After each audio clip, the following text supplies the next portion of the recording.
fireplace for the night because it was 40 degrees that night, okay? And it was like 47 in the daytime. So it was chilly. So I told her, I was talking to the neighbors. They're really nice people. Oh, yeah? I said, yeah. So I told her, that I was going to do a panel for them and stuff like that. They asked me about, the kids got a name for bro. What do you got? What? I said, yeah, they got a name for him. Like, what name? I was like, something like Yay Man. Like the Yay Man, Mr. Yay Man. Something like that. Yay Man, what's that? In Spanish. I said, well, it's like, yay, like when you say, yay, oh, he's home. Something like that. I don't recall exactly what name it was, but it's something like yay. So they're smaller kids. They're like 5, 7, and 8 maybe. And 3 of them. So I said, something like in that kind of way. Like, hey, Mr. Yay, he's here, yay. Because they know that he has cookies and ice cream and good stuff, okay? So, stuff kids look for. So, even if they have at home, my brother don't ask no questions. They don't say nothing to him. They already know him. He does that. She doesn't say anything, okay? I guess he must have put her in her place on that side of the, he does, I don't know, it's like she doesn't like to be social. But you gotta be social. That was an emergency that night, okay? Everybody was helpless. Everybody in that trailer neighborhood was helpless. That's a town of 3,000 people.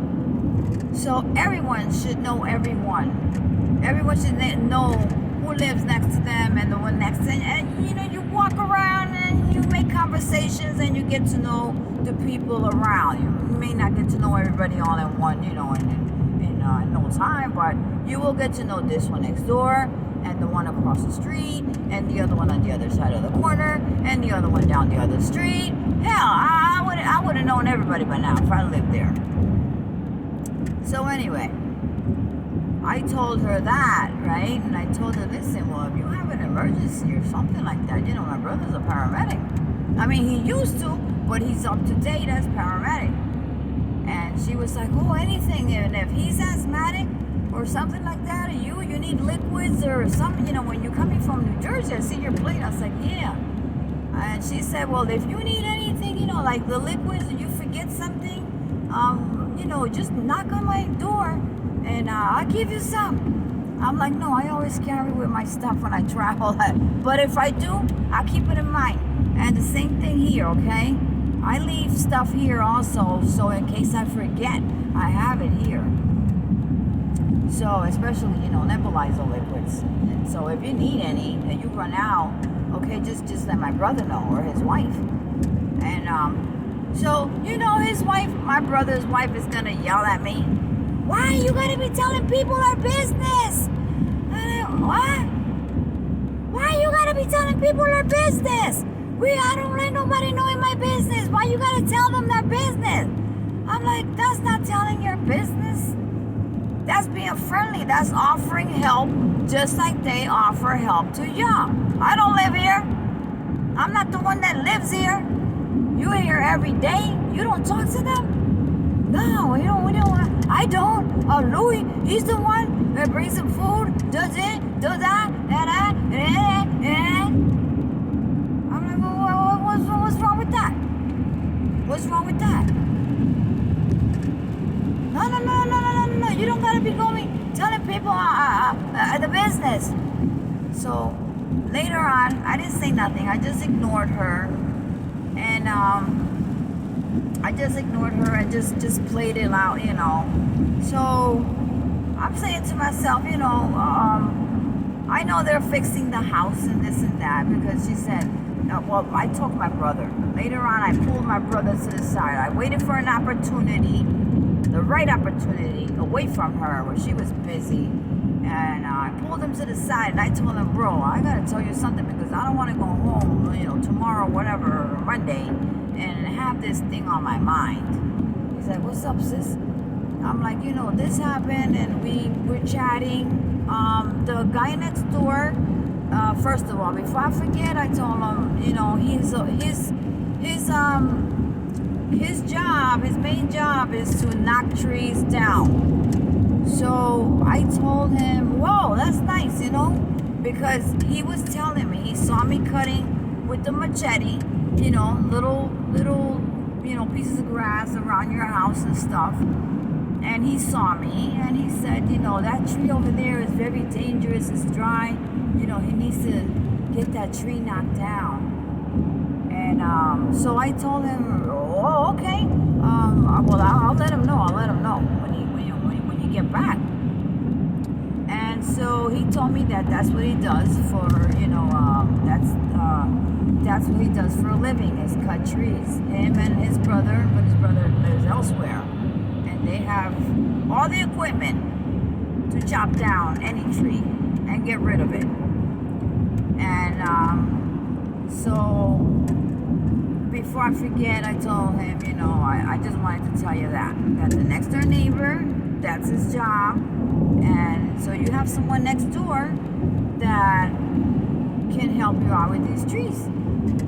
And he said that tree in the back on the side is dangerous. So if it falls, it could fall on top of their house.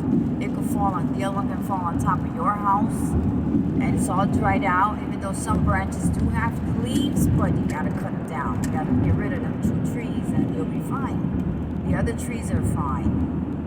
So, you know, talk to them. You're the one that talks to them. Yeah, they're cool. I just gave the kids, you know, brought a bunch of stuff. And, you know, my brother is like that. He doesn't care how much he spends. He just doesn't care when it comes to children. Especially, you know, at any time. And he's always been like that. Me too. I'm good for kids. I'm a sucker for kids. So I told him what happened, what she told me, you know, what I told the next door neighbors, and I you know, and what his wife told me. And he was like, what? I was like, well, I'm just telling you because I don't want no misinterpretation, you know. I don't want her to say to something else, okay? But I just want you to know that, you know, you got to be friendly with your neighbors. You got to get to know your neighbors. No, she's like that. Don't pay her no mind. She's not mad or anything. It's that they talk like that. They talk like that, like demanding, like they're mad and yeah. But it's just their way of being. I'm like, well, you know what? She's been here for some years already.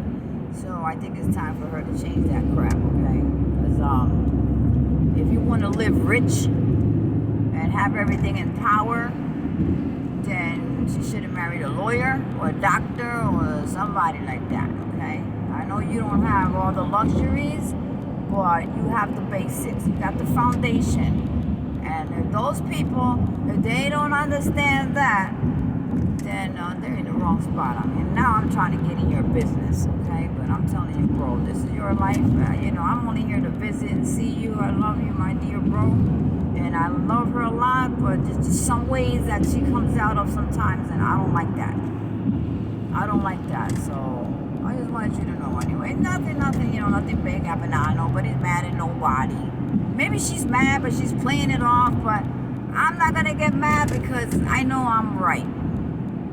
No, she's like that. She, you know, she just keeps to herself, and then why? Why you have to be like that? What if she needs help? So who she gonna call? The neighbor. That's the closest neighbor to you, and they're nice people.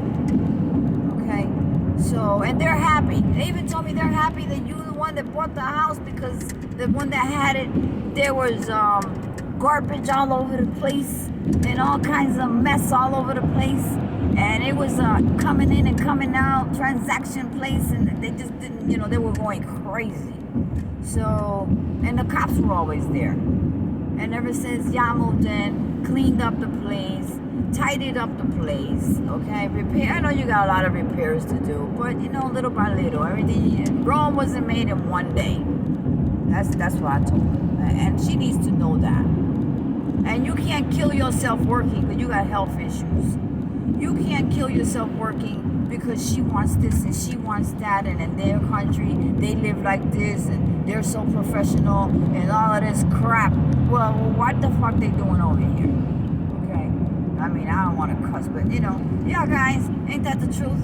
If you are that big of a person in your country, what the heck you doing out here in the U.S.? And you're not even freaking working. Okay, somebody else is taking care of your ass. So, what's the big deal? I'm getting tired of this road over here already. Okay. So, so this morning, I was going to stay until tomorrow, guys. I was going to stay until tomorrow because, as you can see, the clouds are coming, and there is going to be another storm in about another half hour. I hope it just doesn't start pouring rain, not yet, till I get on the Maines highway. I don't know what the heck I'm doing on this Tacoma, whatever highway. I've never been through here before. I don't know what the heck I'm doing on this darn road. But anyway, as long as it's going to New Jersey, I'm fine. Taste New York store, whatever that is. I have never seen that sign in the times I used to come up here. But anyway, guys, I was going to stay today and leave tomorrow. Sometime in the morning or whatever, noon time. But I got up, had my coffee, and she was up. And I said, you have the side door. Trailers have like two doors. They have the front entrance. Then you have like a side entrance on the other side of your trailer, right? So the steps, the wood is rotted. The steps are on the other side of another corner of the house elsewhere, outside. And I said, I looked up on YouTube. Well, I've seen it before, so I was checking up on YouTube. Oh my goodness, this road is getting it's getting scary now. Jesus, where the hell am I? Let me slow down because there was cops in the back there, and there probably be some more the heck up here. But anyway, I want no tickets. So I said, well, let me pull this stairway out of this corner over here, full of leaves and a bunch of crap on top of it, and give her some energy to get some plywood, right? And measure, take the old one out, measure, screw it back in, and then you got a brand new set of steps on the other side of the house. So I pulled it to the front of her door, not her door, but that side of the house, which is like the wooded area of the house. And she came out yelling, "Oh, no, what are you doing? What are you doing?" I said, well, you got a nest of ants over there because all that stuff is on top of this shit. And I figured we can go get some plywood. We could do this in 1, 2, 3. No, don't put it there because, the neighbors are going to see this and, it's embarrassing for them to see for me to and I got mad. I said, you know what? I said, what embarrassment of what? You're fixing something that's already messed up. You're fixing something. What is so bad about that? Embarrassment of what? What is so embarrassing? No, I don't want them to see that, No, you can't leave it here. Let's take it back to the back. So she grabbed it. I grabbed it on one end, and she forgot I have a bad neck. And I actually, where it was, I moved it out and just pulled it out, a distance, not the distance that she took me to hide it, like in between the doggone woods, where it couldn't be seen from the front of the house, even if you parked in the front of the house. So, I don't know, what is this, 8264 miles for 84 words, I don't even know. So we put it on the end of the woods where it cannot be seen. So I just played it off. I said, you know what? Okay, it's good. We'll leave it right here then. So that'll give you some energy when then you'll work on it. My idea was to take it apart and measure the wood, and then that way you can just get the plywood and measure it and cut it, because you do have the electric saw, and you screw it back in, okay, and put it back together and you got a brand new pair of steps. Not now. No, we gotta do this and that first and that first and that. There's nothing wrong with let's say plywood was $20 because it went up. All you gotta do is cut it, screw it back in, and you got a brand new stairway for the other side of the house, your emergency exit. So I just left it at that, right? So I went inside. She went inside and I went inside, washed my hands. I got my clothes. I said, I'm not doing shit no more. So I got my clothes and I took a shower. It was at 9 o'clock in the morning. I took a shower. I put my clothing on and I told her, listen, I'm here and every time I come, I always help you do something, like the plastic window insulator that you can't find out here. Well, I sent it to you on Amazon. You already received it. You didn't have to go searching for it. I got it for you, and I was gonna help you do that. And also go get a plywood because remember last night we Googled Home Depot and they closed at 7 at Pittsfield. That's where the Home Depot and Walmart is.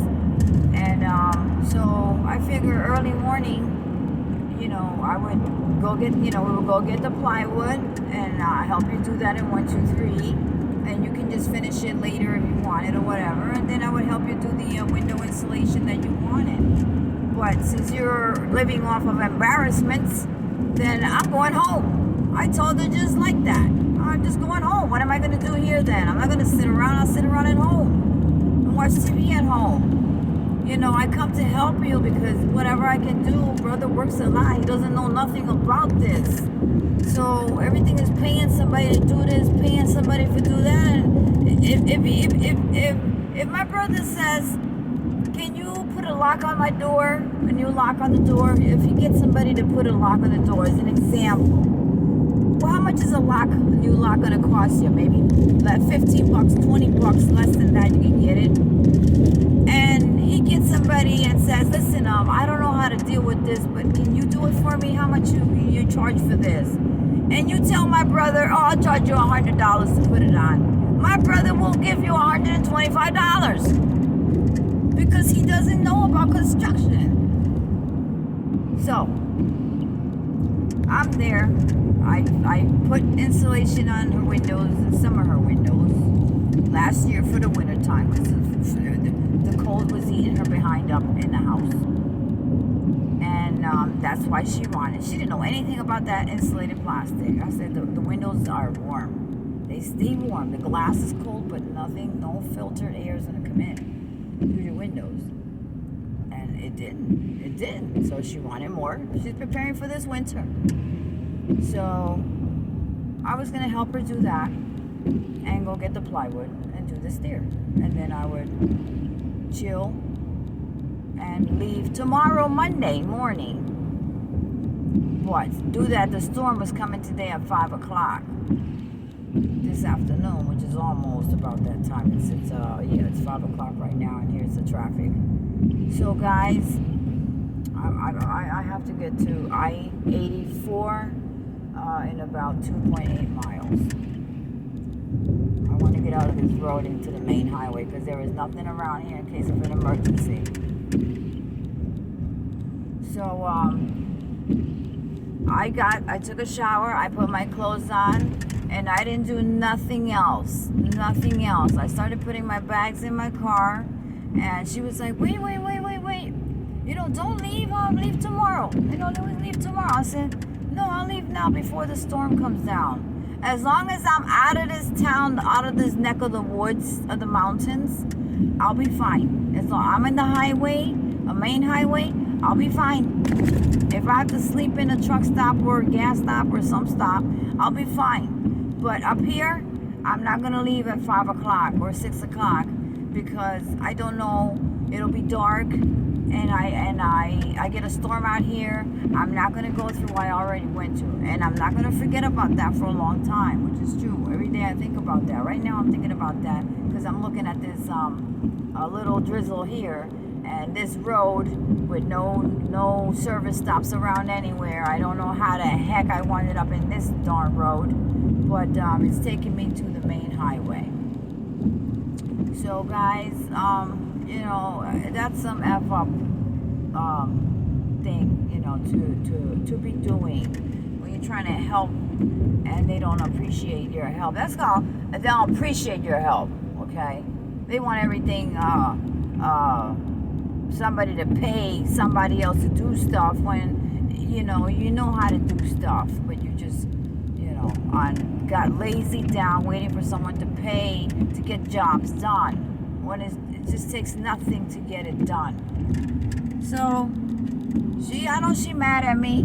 Once I took a shower and I had some crackers and coffee and some leftover soup that was from some Continue 2 miles.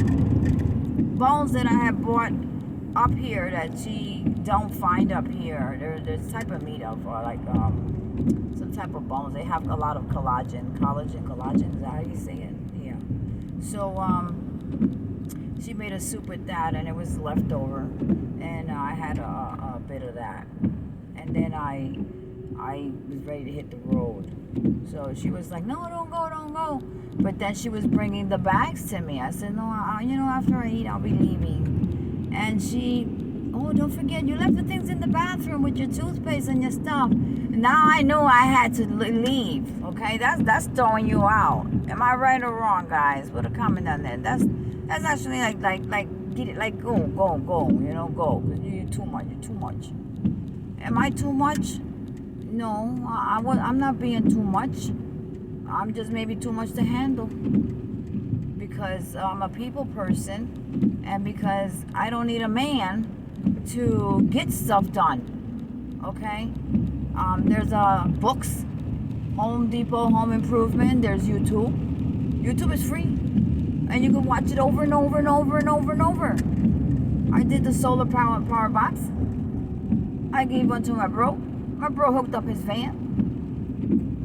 I got the old box here with me right now because he converted the other thing into another system into the camper van, and so I took this one to fix it, put it back together because he tore it up, or the guy that was doing the job in the van tore this box up, and then there's just left the pieces apart.